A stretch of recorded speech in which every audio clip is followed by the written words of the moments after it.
एकाच कुटुंबातील 5 जणांचा दुर्दैवी मृत्यू झाल्याची घटना सोलापूर शहरातील लोधी गल्ली येथे घडली.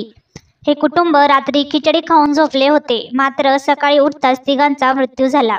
असं काही घडलं यांच्यासोबत हे प्रकरण जाणून घेण्यासाठी आत्ताच मराठी न्यूज चॅनलला सबस्क्राईब करा.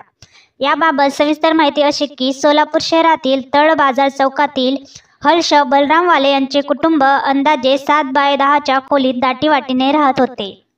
बलराम वाले कुटुंबांची परिस्थिती खूप हलाखीची आहे. कधी एक वेळचं जेवण मिळते तर कधी मिळत नाही. शनिवारी 30 ऑगस्टला त्यांनी 1 किलो तांदूळ आणून खिचडी करून खाल्ली. दरम्यान घरातील घरगुती सिलेंडरमधून गॅस गळती झाली. मोनॉक्साईडचे प्रमाण जास्त वाढल्याने त्यांचा गुदमरून मृत्यू झाला.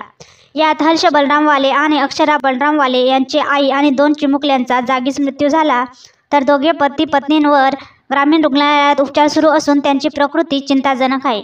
दरम्यान या घटनेने परिसरात हळहळ व्यक्त केली जात आहे.